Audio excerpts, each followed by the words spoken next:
Bonsoir à tous, voici les titres de l'actualité de l'édition unique de ce soir. Concertation directe au palais de Kosiam entre le président du Faso et le chef de file de l'opposition politique. Les travaux de la commission constitutionnelle et les questions relatives à l'indépendance de la justice, à l'insécurité, à l'économie et à l'incivisme ont fait l'objet d'échanges. Premier lingot d'or de la mine de Yaramoko, la première coulée de la société minière Roxgold Sanou SA s'est faite ce matin en présence du chef du gouvernement burkinabé. L'entreprise située dans la commune de Bagassi compte produire 20 tonnes d'or durant les 10 prochaines années. 59 milliards de francs CFA pour la réalisation d'infrastructures routières urbaines et la construction de pistes rurales. La Banque mondiale et la coopération suisse sont les bras financiers du projet. La signature des accords de financement entre les deux partenaires et le Burkina Faso s'est déroulée ce matin à Ouagadougou. Et puis un réfugié d'origine nigériane trouve la mort en Italie en voulant protéger sa compagne contre un agresseur. Pendant ce temps, en mer, de nombreux migrants continuent de risquer leur vie pour rejoindre l'Europe. Le président du Faso et le chef de file de l'opposition se sont parlé ce matin au palais de Kosiam. Marc Christian Kaboré et Zéphirin Diabré ont discuté des travaux de la commission constitutionnelle et de la situation nationale, de la politique à la sécurité en passant par l'économie et le judiciaire.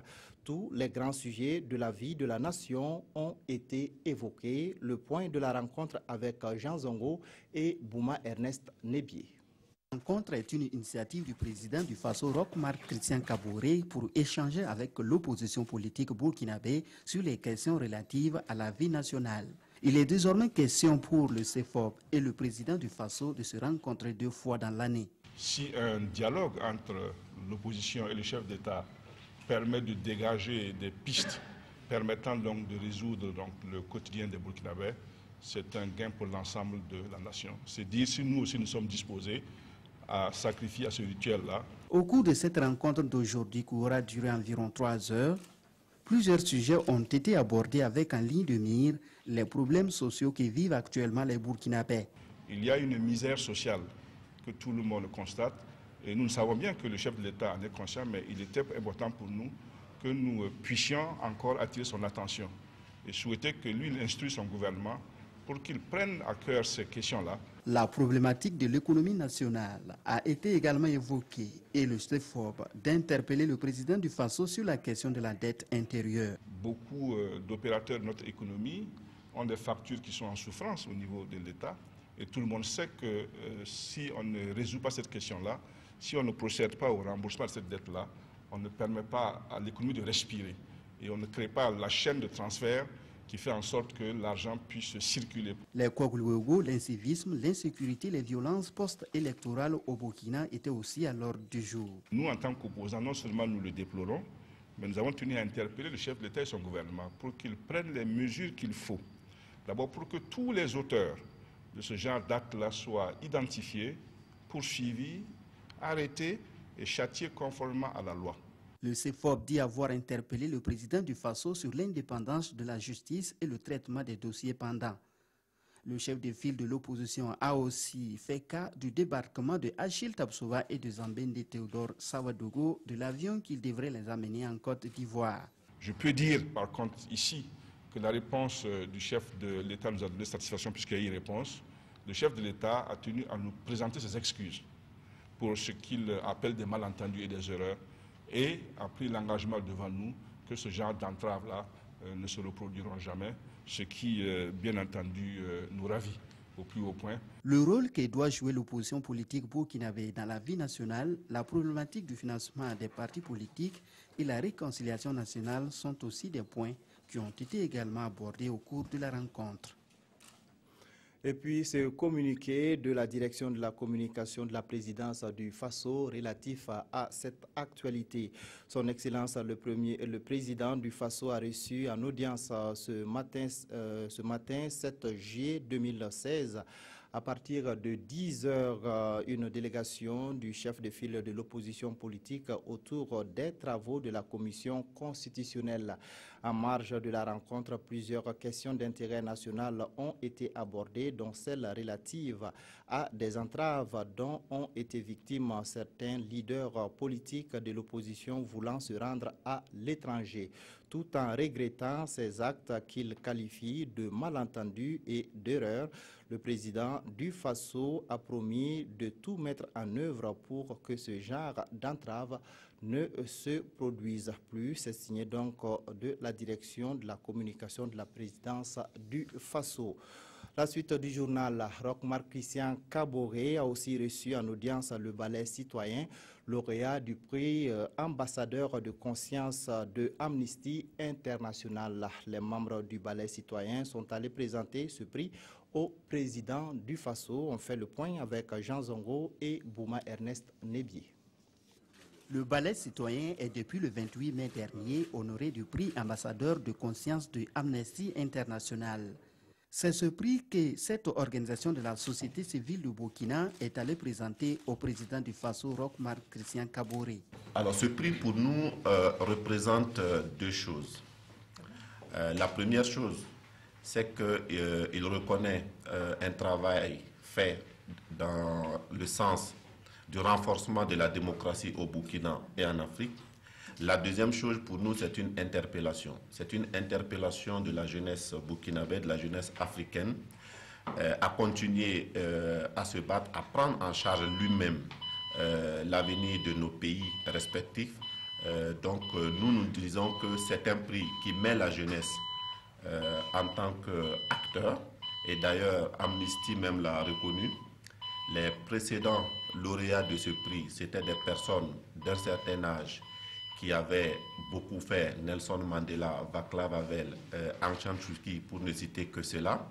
Et cette fois-ci, remettre ce prix à la jeunesse, c'est plus pour inciter cette jeunesse-là à aller de l'avant. La délégation du ballet citoyen a reçu les félicitations et les encouragements du chef de l'État. Il les a exhortés à persévérer dans le travail qui leur a valu le prix. Après la présentation du prix, le ballet citoyen a abordé avec le président du Faso d'autres points relatifs à l'organisation de la société civile au Burkina. Installée depuis 2015 à Yaramoko, dans la commune rurale de Bakassi, la société minière canadienne Roxgold Sanu SA est entrée dans sa phase de production. Le Premier ministre Paul Kabatieba a coulé ce matin le premier lingot d'or de la mine. D'une durée de vie de 10 ans, la société minière entend extraire plus de 20 tonnes d'or au cours donc de sa phase d'exploitation. Le reportage est de Yves Rwamba et de Paul Savadoro. Le Premier ministre tient ici le premier lingot d'or de la société minière canadienne Roxgold Sanu SA. Par ce geste, Paul Kabatieba lance la phase de production de la mine d'or de Yaramoko dans la commune rurale de Bakassi. D'une durée de vie de 10 ans, cette mine souterraine va produire environ 23 tonnes d'or. Une mine qui vient booster le développement local. Ça booste la production aurifère de notre pays d'au moins 4 tonnes d'or chaque année pendant 10 ans. Sans compter les retombées en termes fiscaux dont notre pays va bénéficier et sans compter les retombées également en termes d'emploi. Parce qu'il est prévu que la mine d'or, dans sa phase initiale, ait créé au minimum 400 emplois directs pour notre jeunesse, pour les jeunes de la région de Bakassi et pour tous les jeunes burkinabés, ça veut dire qu'il y a déjà au moins 400 emplois directs. Alors il faut également prendre en compte les retombées sur les recettes d'exportation. Vous savez que l'or, aujourd'hui, le principal pourvoyeur en recettes d'exportation du Burkina Faso, avec quelque chose comme, je pense, autour de près de 300 milliards de francs CFA de recettes d'exportation, ce qui est déjà pas mal. Mais je pense qu'avec l'entrée en production de cette mine d'or, les capacités d'exportation du Burkina Faso vont être encore plus élevées. Et tout ça, c'est bien pour l'économie nationale. Et c'est également un signal fort pour les investisseurs étrangers. C'est la société minière canadienne Roxgold Sanu SA qui exploite cette mine d'or de Yaramoko, une société minière qui nourrit des ambitions pour le Burkina. Notre projet, c'est de produire 4 tonnes d'or par an. Okay? Notre projet s'étale sur 10 ans. Mais ça, c'est ce que nous avons aujourd'hui sur papier. Notre rêve, c'est d'aller beaucoup plus loin. C'est de produire non pas sur 10 ans, sur 20, 30 ans. Notre projet, c'est d'aller plus profondément, c'est d'aller aussi à côté. Nous avons d'autres permis miniers dans le pays. Nous sommes toujours en train de faire des recherches. Donc ce que vous voyez aujourd'hui, c'est le début. Et nous espérons que ce sera un long chemin ensemble. La réalisation de ce complexe industriel a nécessité un investissement d'environ 100 milliards de francs CFA. Outre les infrastructures industrielles nécessaires à l'exploitation du gisement, Roxgold a également prévu des infrastructures sociales au profit des populations de la région. Tout en reconnaissant les limites des besoins d'emploi de la mine, j'exhorte tout de même la société Roxgold à promouvoir la main-d'œuvre locale et j'invite les populations riveraines à saisir la présence de la mine comme opportunité de développement des biens et services à lui offrir. La société minière Roxgold Sanu SA, dans le cadre de sa responsabilité sociale, a réalisé plusieurs investissements pour la population riveraine qui est sortie pour être témoin de la coulée du premier lingot d'or. Pour pérenniser les acquis et booster le développement local, le Premier ministre invite les différents acteurs à privilégier le dialogue dans toute situation. Le projet de transport et de développement des infrastructures connaîtra bientôt un début de réalisation. 59 milliards de francs CFA, c'est le montant de l'enveloppe financière mise à disposition du Burkina Faso par la Banque mondiale et la coopération suisse pour l'exécution de ce projet. La signature des accords de financement avec Nongba Kouda et Tanga Kafando. La ministre de l'Économie, des Finances et du Développement signe 2 accords de financement à cette sobre cérémonie. Le premier avec la Banque mondiale pour un prêt de plus de 55 milliards de francs CFA et le second avec la coopération suisse pour un don de plus de 4 milliards de francs CFA.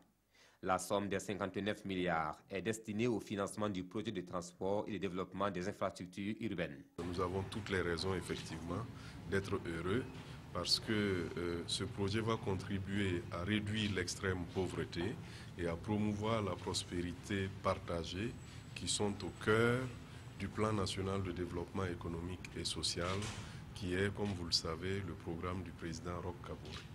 Le projet comprend 3 composantes et contribuera à améliorer la connectivité entre la zone de production de Bagré et le reste du pays, ainsi qu'avec les pays voisins.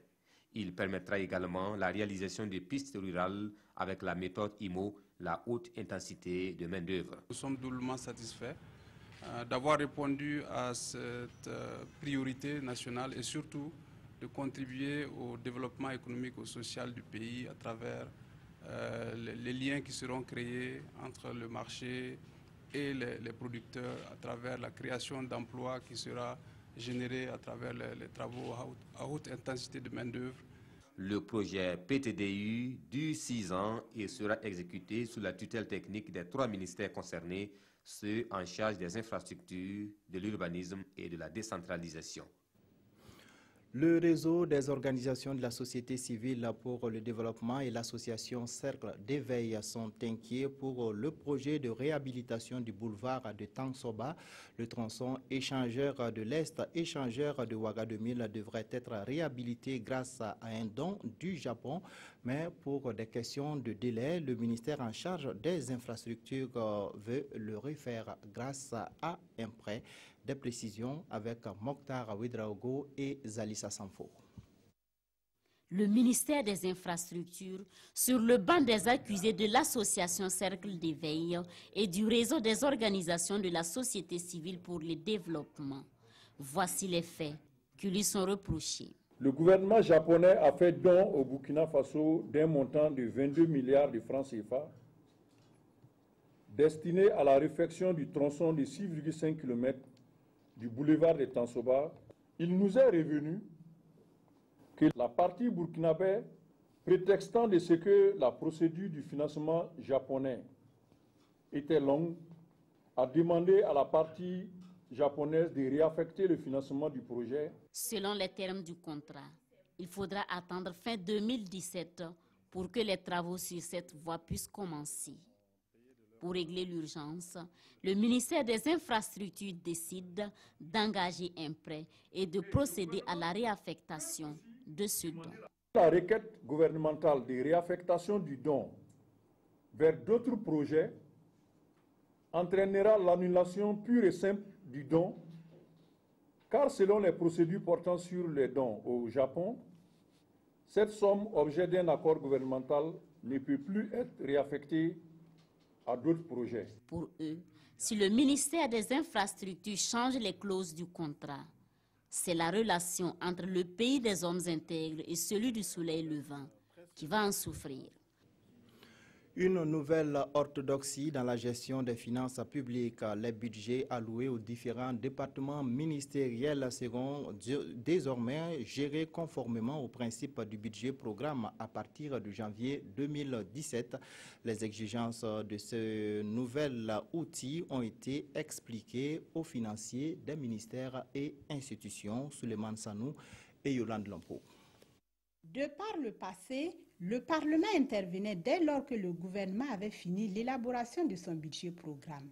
Celui de 2017 sera le premier qui devra être soumis à l'Assemblée nationale pour requérir une autorisation parlementaire avant sa mise en œuvre en phase expérimentale. Durant 72 heures, les principales innovations induites par la loi organique relative aux lois de finances vont être enseignées aux DAF des différents ministères et institutions. Il s'agira de revenir essentiellement sur l'ensemble des innovations qui ont été introduites par la loi organique relative aux lois de finances. Et nous allons mettre un focus sur la nomenclature budgétaire de l'État qui comportera désormais 4 classifications obligatoires, programmatiques, administratives, économiques et fonctionnelles. Désormais, l'on ne se contentera plus de demander des moyens, mais de dire à quoi ces moyens vont servir. On va rompre avec cette budgétisation basée sur les moyens pour aller vers des objectifs. Il faut dire pour chaque franc qui sera dépensé, quel est en termes d'amélioration du cadre de vie de la population, ce qu'on va atteindre. Les évaluations qu'on va faire vont aller au-delà du cadre annuel et vont se porter sur une période de 3 ans. La coopération allemande à travers la GIZ accompagne l'élaboration de ce budget programme. La Direction générale des affaires immobilières et de l'équipement de l'État a lancé le 5 juillet dernier le processus de formulation de 3 référentiels de gestion du patrimoine de l'État. L'objectif est d'élaborer un document de politique immobilière assorti d'une stratégie et d'un plan d'action de mise en œuvre. Des précisions avec Jean-Eudes Bayala et Nathalie Sabadogo. De 2,3 milliards de francs CFA en 2009, les charges locatives des bâtiments de l'État sont passées à 5,3 milliards de francs CFA en fin 2015, selon le secrétaire général du ministère en charge des Finances. Un accroissement de trop qui amène l'État à réfléchir sur l'élaboration d'une nouvelle politique immobilière. Aussi, l'ampleur de la complexité des problématiques liées aux équipements des services publics et la gestion du parc automobile de l'État font appel à de nouvelles approches stratégiques. En matière, par exemple, d'entretien des bâtiments administratifs, il y a quand même des insuffisances. En matière de répartition même des biens meubles, il y a des insuffisances parce que dans certaines structures, les agents n'ont pas le minimum pour travailler. Quand on va au niveau de la gestion du parc automobile de l'État, il y a des insuffisances et nous devrons aujourd'hui élaborer des cadres de référence pour donner une vision à la gestion du patrimoine de l'État. La réflexion est menée par les cadres de l'administration de tous les ministères et institutions. Un consensus devrait être dégagé autour des orientations. Il est prévu le recrutement d'un consultant qui va mener une étude sur la stratégie d'optimisation de la gestion du parc automobile de l'État. Dans 4 mois, les acteurs devront se retrouver au cours d'un atelier national pour valider leurs propositions. Les conseillers et les cadres du Conseil supérieur de la communication CSC sont en formation. Une session de renforcement des capacités axée sur les lois portant régime juridique de la presse, la loi organique portant attribution, composition, organisation et fonctionnement du CSC est aussi au programme. Konsoun Koulibaly, Mounira Keri. Les lois portant régime juridique sur la presse écrite, la presse en ligne, la radiodiffusion sonore et télévisuelle sont l'objet de cette formation. Ces lois votées en 2015 prévoient des obligations à la charge du Conseil supérieur de la communication, des organes de presse et des professionnels des médias. Elles prévoient également des infractions et des sanctions qui méritent d'être connues des conseillers et des cadres du CSC.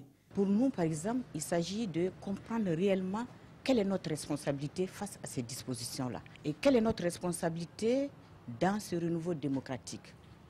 Je vais parler, par exemple, de devoir de réserve. Qu'est-ce que ça signifie concrètement pour un conseiller? La loi organique portant attribution, composition, organisation et fonctionnement du CSC est aussi à l'ordre du jour de la rencontre. Il sera ici question de déceler les limites de cette loi en vue de sa révision. Il y a des lacunes dans le statut de l'institution, parce que notamment l'article 37 prévoit l'inamovibilité et l'irrévocabilité des membres du Conseil supérieur de la communication. Mais le Conseil constitutionnel ayant neutralisé toute la disposition, a neutralisé en même temps aussi les garanties d'irrévocabilité et d'inamovibilité et donc d'indépendance du Conseil supérieur de la communication. Cette session de formation va durer 48 heures. Elle vise une meilleure compréhension des lois sur la vie des médias par les conseillers et cadres du Conseil supérieur de la communication. Investir dans les adolescentes, c'est sous ce thème que sera célébrée cette année la journée mondiale de la population. La Direction générale de l'économie et de la planification a organisé une conférence publique sur ce thème. L'ambition est de protéger davantage les adolescentes en mettant l'accent sur la santé de la reproduction. Des détails avec Yacouba Gamene et Olopoda. C'est l'avenir des adolescentes qui est en réflexion ici. Une conférence publique en prélude à la journée mondiale de la population pour montrer la place qu'occupent les adolescentes. Il s'agit des filles âgées de 15 à 19 ans, confrontées malheureusement à d'énormes défis. Mariage, sexualité et fécondité précoce, faible accès à l'enseignement. L'objectif, c'est de discuter avec l'ensemble de nos partenaires techniques et financiers, les associations qui interviennent, les adolescentes elles-mêmes, pour voir ensemble comment est-ce qu'on peut approfondir et mieux connaître les préoccupations et voir avec le gouvernement comment est-ce qu'on peut mettre en œuvre les recommandations qui sortiront de ces échanges-là pour améliorer les conditions de vie de nos adolescentes. Les adolescentes constituent 23% des femmes en âge de procréer au Burkina. Leur contribution au développement économique et social est non négligeable, une potentialité que la communauté internationale veut mieux faire connaître. D'où l'invite des gouvernants, des communautés et surtout des familles à investir dans les adolescentes. L'éducation à la vie familiale, l'éducation à la sexualité, qui ne veut pas dire qu'on éduque la fille à avoir des rapports sexuels, mais plutôt à connaître son corps et à maîtriser en fait ce corps-là de manière à mieux négocier. La négociation commence par dire non aux rapports sexuels, ou lorsqu'il doit avoir des rapports sexuels, être préparé donc pour avoir des rapports protégés et afin de ne pas avoir donc des grossesses non désirées qui finissent souvent par des avortements clandestins et généralement par la mort de l'adolescente. Au programme de cette conférence publique, 3 communications. Il s'agit de présenter au public l'état des lieux du mariage précoce, de la santé sexuelle et reproductive des adolescentes et les enjeux et défis de leur scolarisation. L'ambition est de mieux impliquer les adolescentes dans le processus de développement au Burkina Faso. En Italie, un réfugié nigérian a été battu à mort par l'agresseur de sa compagne. Des milliers de migrants continuent d'arriver sur les côtes européennes. L'Union européenne, justement, vient de donner son accord pour la création d'une nouvelle force de police destinée à mieux protéger ses frontières. Un réfugié nigérian a été battu à mort en Italie. L'homme âgé de 36 ans avait pris la défense de sa compagne que l'agresseur, un supporter ultra du club de football local, avait traité de singe. Il a alors reçu plusieurs coups sur la tête avec le mât d'un panneau de signalisation. Il vivait dans ce centre de la Caritas à Fermo, dans les Marches, depuis 8 mois. Après une difficile traversée de la Méditerranée, la jeune femme avait perdu son bébé. Une jeune Camerounaise a eu plus de chance. Elle a donné naissance à cette petite Manuela pendant la traversée vers l'Europe. La mère et son enfant sont saines et sauves. Elles font partie du millier de migrants secourus mardi lors de diverses opérations de sauvetage et débarqués mercredi soir dans le port de Reggio Calabria. Plus d'1 millier sont aussi arrivés dans le port d'Augusta en Sicile. Un petit groupe de Somaliens partis de Turquie est parvenu à gagner une réserve naturelle sicilienne en échappant au contrôle. Les autres ont été secourus la veille lors de 6 opérations de sauvetage menées au large de la Libye. L'Union européenne a lancé mercredi un nouveau corps pour protéger ses frontières extérieures, réunissant Frontex et des gardes-frontières nationaux. Les deux candidates à la succession de David Cameron sont connues. Il s'agit de Theresa May, actuelle ministre de l'Intérieur, et de Andrea Leadsom, secrétaire d'État à l'énergie. Les deux femmes ont été désignées à l'issue des votes des députés du Parti conservateur. 5 candidats étaient en lice. C'est une femme qui occupera le 10 Downing Street à la rentrée. Avec 199 voix en sa faveur, la ministre de l'Intérieur, Theresa May, est arrivée largement en tête du vote des députés conservateurs, invités à désigner les 2 finalistes dans la course à la tête du parti. L'autre candidate est la secrétaire d'État à l'énergie, Andrea Leadsom. Elle est arrivée en seconde position avec 84 voix. Elle a donc devancé un autre partisan du Brexit, Michael Gove, le ministre de la Justice et ancien bras droit de Boris Johnson. Les 150 000 adhérents du parti doivent à présent départager les 2 candidates. Le vote se fera cet été par correspondance. Celle qui succédera au chef du gouvernement sera officiellement désignée le 9 septembre. Elle aura la lourde tâche de mener les négociations de sortie de l'Union européenne. À la une des quotidiens de ce jeudi, la situation nationale en discussion à Kosiam entre le président du Faso et l'opposition politique. Les journées nous apprennent également qu'une procédure disciplinaire a été lancée au ministère de la Défense contre le général Zida pour désertion. La revue de presse est signée Sibidi Issa Lankwande. Retour dans la République pour les Koglo-Wego, ils ont décidé de respecter les 5 commandements du ministre de l'Intérieur, lit-on dans les colonnes du quotidien. Fini les amendes et autres services corporels, affiche le journal. Conclusion de la 2e grande messe des milices d'autodéfense tenue le 5 juillet dernier chez leur président national.